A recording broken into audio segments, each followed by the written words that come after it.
हम लोग अपने इस लेक्चर में परम्यूटेशंस ग्रुप पढ़ेंगे। पहले हमने लास्ट लेक्चर में परम्यूटेशंस की स्टडी की थी, उसमें हमने इन्वर्स परम्यूटेशन, आइडेंटिटी परम्यूटेशन सब कुछ पढ़ा था। अब हम आएंगे परम्यूटेशन ग्रुप्स, क्रमचय ग्रुप, और इसको कहते हैं सिमेट्रिक ग्रुप।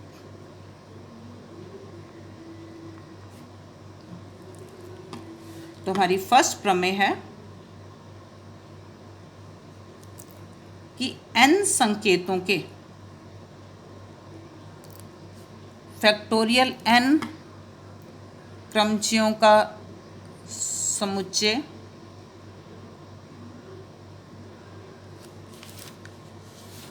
Pn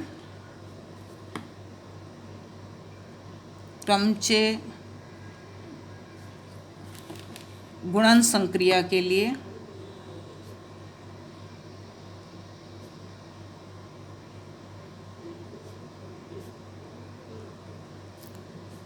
परिमित ग्रुप है। n संकेतों के फैक्टोरियल n क्रमचयों का समुच्चय Pn क्रमचय गुणन संक्रिया के लिए एक परिमित ग्रुप होता है। ठीक है, अब इसका प्रूफ देखें। मान लीजिए f तथा g दो परम्यूटेशंस हैं, दो क्रमचय हैं समूह Pn पर। s n अवयवों का एक समुच्चय है, x1 x2 xn। ठीक है, इसमें जितने भी क्रमचय बन रहे हैं वो हमने Pn से निरूपित किए हैं। f और g उसमें दो क्रमचय हमने लिए हैं। ऑब्वियसली f और g 1:1 मैपिंग है। तो पहली चीज़ होती है हमारी समवृत्ता, क्लोजर प्रॉपर्टी। यदि f और g दो 1:1 मैपिंग है तो मैपिंग्स की परिभाषा से हम जानते हैं कि f into G product of mapping भी 1:1 मैपिंग होगी, तो f इंटू जी भी Pn का अवयव है। सेकंड चीज एसोसिएटिव प्रॉपर्टी, साहचर्य नियम। यदि f, g तथा h तीन अवयव हैं तो हमारे पास ऑब्वियसली ये भी हम चीज़ स्टडी कर चुके हैं अपनी मैपिंग्स में, F G H is equal to F of G of H, अर्थात ये क्रमचय गुणा समूह Pn में सहचारी होती है। थर्ड आता है तत्समक। तत्समक अवयव हमने अभी देखा कि प्रत्येक समुच्चय फाइनाइट सेट के लिए एक मैपिंग जो स्वयं से स्वयं पर, जिसमें प्रत्येक अवयव का प्रतिबिंब स्वयं व अवयव है, I विद्यमान होती है।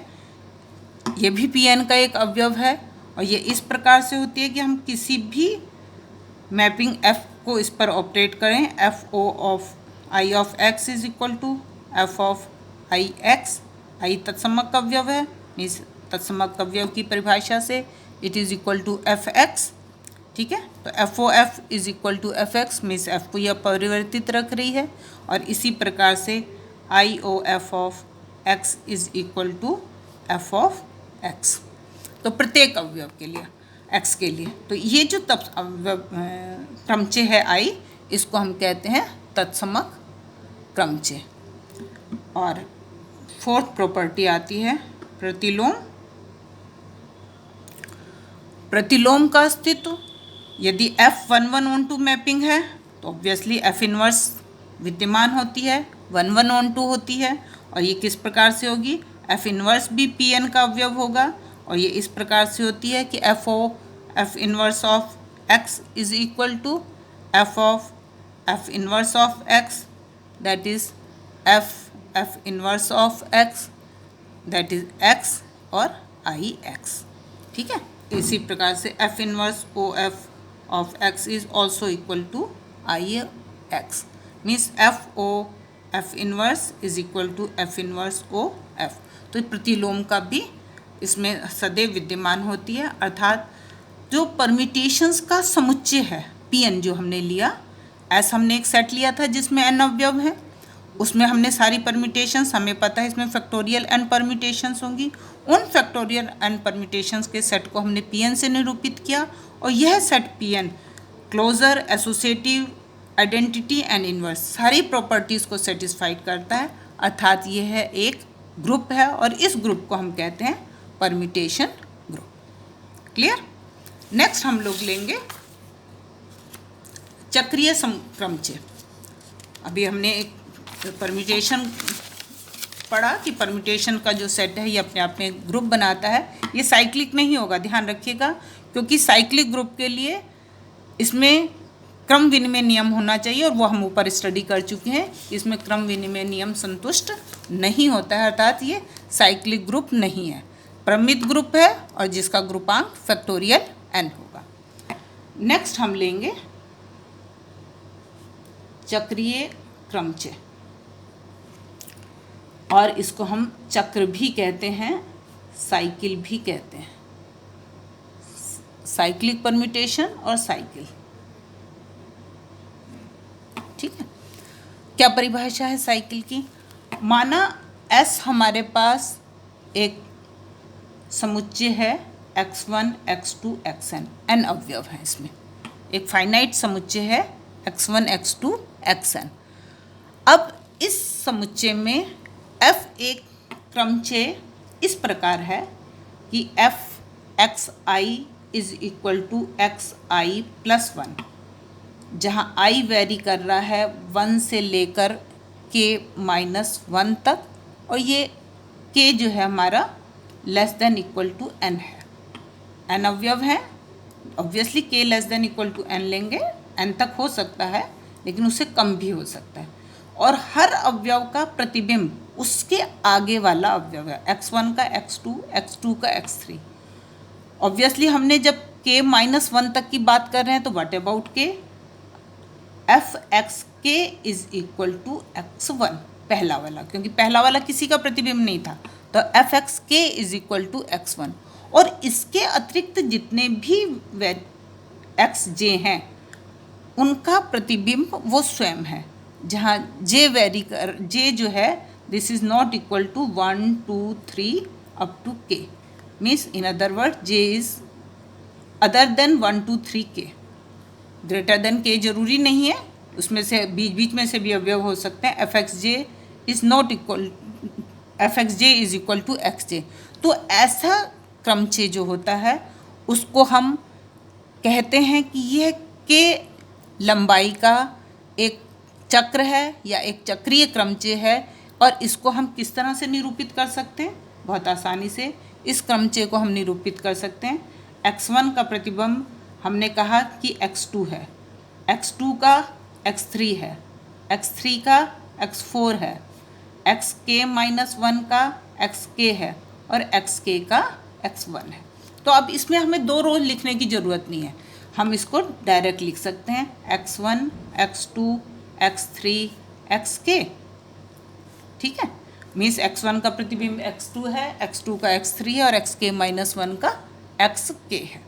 तो ये साइक्लिक परम्यूटेशन की प्रॉपर्टी है कि उसको हम सिर्फ एक रो के रूप में लिख सकते हैं और प्रत्येक अवयव उसका नेक्स्ट का प्रतिबिंब होगा। ठीक है, अब हम इसमें किस तरह से समझ सकते हैं, एग्जाम्पल देखें हम। मान लीजिए f इज़ 1, 2, 5, 7। ठीक है, ये S7 का कोई एक मैपिंग है, S7 की कोई एक मैपिंग है। इसका मतलब क्या हुआ कि ये मैपिंग किस प्रकार की है? 1 का प्रतिबिंब 1, 2, 3, 4, 5, 6, 7 अवयव हैं इसमें। ठीक है, 1 का प्रतिबिंब 2 है, 2 का प्रतिबिंब 5 है, 5 का प्रतिबिंब 7 है और 7 का प्रतिबिंब 1 है, बाकी अपरिवर्तित है, 3 का 3, 4 का 4, 6 का 6। तो ये हमारी मैपिंग F इस तरह की है। और ये जो चक्र है यह है हमारा कितनी लंबाई का हुआ? k लंबाई का चक्र। यहाँ पर देखिए अवयवों की संख्या 7 है लेकिन चक्र की लंबाई कितनी है? 4। ठीक है, 4 लंबाई का चक्र हुआ ये। अब हमारे को चक्र का प्रतिलोम भी हम निकाल सकते हैं, इन्वर्स। इन्वर्स की हमने क्या परिभाषा पढ़ी थी कि वो ऐसा अवयव होना चाहिए जिसको हम जब f के साथ ऑपरेट कर रहे हैं तो हमें तत्समक अवयव प्राप्त हो। तो यदि हमारे पास f 1 2 5 7 है तो f इनवर्स क्या हो जाएगा, ये हो जाएगा हमारे पास 7 5 2 1। कितना आसान है ना निकालना। इसका क्रम ही हमने उल्टा कर दिया। तो अब देखो इसमें यहाँ पर 1 का प्रतिबिंब 2 है, यहाँ 2 का प्रतिबिंब 1 आ गया, 2 का 5 है, यहाँ 5 का 2 आ गया, तो 2 का 2 बन गया ना, और 5 का 7 है, यहाँ 7 का 5 आ गया। तो जब चक्र है, ये क्रमचय से कंपैरेटिवली बेटर है और इजी है, क्योंकि चक्र में लिखते हुए हमने सिर्फ अवयवों को उल्टे क्रम में लिख देना है। ठीक है, तो f अगर 1 2 5 7 है तो f इनवर्स हो जाएगा 7 5 2 1।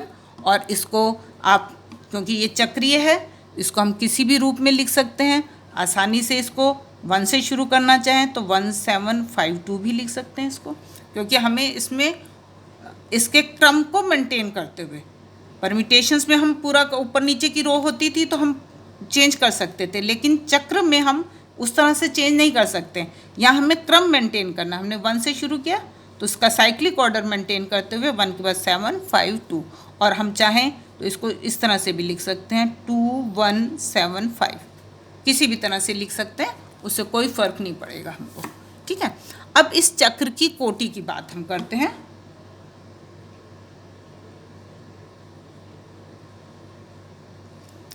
किसी भी चक्र की कोटि, यदि f एक n लंबाई का चक्र है तो f n i के बराबर आएगा। यदि f n लंबाई का चक्र है तो f n i के बराबर आएगा। ठीक है, और इसको आप बहुत आसानी से देख सकते हैं। हमने यहाँ पे लिया है f को 1 2 5 7, पूरा f को एक्सप्लेन कर रखा है कि किस तरह से उसमें अवयव अपरिवर्तित रह रहे हैं। आप f square f cube f4 निकालेंगे तो f4 जो है वो हमारा यहाँ i के बराबर आएगा। करके देखते हैं इसको। f हमारे पास है 1 2 3 4 5 6 7, 1 का प्रतिबिंब 2, 2 का 5, 5 का 7, 7 का 1, 3 4 6 अपरिवर्तित थे। ठीक है, एफ स्क्वायर निकालोगे मीन्स एफ स्क्वायर निकालोगे तो 1 2 3 4 5 6 7, 1 का प्रतिबिंब 2, 2 का 5, तो ये हो गया 5। फिर 2 का देखो, 2 का 5, 5 का 7 मीन्स 7, 3 का 3, 3 का 3, तो ये 3 ही रहेगा। 4 का 4, दूसरी बार में भी 4 का 4, तो ये 4 ही रहेगा। 5 का 7, 7 का 1, तो 5 का प्रतिबिंब 1 हो गया। 6 फिर अपरिवर्तित रहेगा, 7 का 1, 1 का 2 है, तो 7 का प्रतिबिंब 1 हो गया। देखो आप अपनी गलती को भी बहुत आसानी से निकाल सकते हो, कोई भी अवयव रिपीट नहीं होगा, ये ध्यान रखिएगा। ठीक है, फिर हम एफ क्यू निकालें। एफ क्यू हमारा हो जाएगा एफ स्क्वायर एफ, ये हो जाएगा हमारे पास 1 2 3 4 5 6 7। एफ स्क्वायर आपके पास ये है, एफ ये है। ठीक है, दोनों को कंपेयर करो। 1 का 5, 5 का 7, तो 1 का 7, 2 का 7, 7 का 1, तो 2 का 1, 3 का 3, 4 का 4, 6 का 6 रहेगा। 5 का यहाँ पे 1, यहाँ पर 1 का 2। ठीक है, तो इसका आ गया ये 2, इसी तरह से 7 का आ गया 5।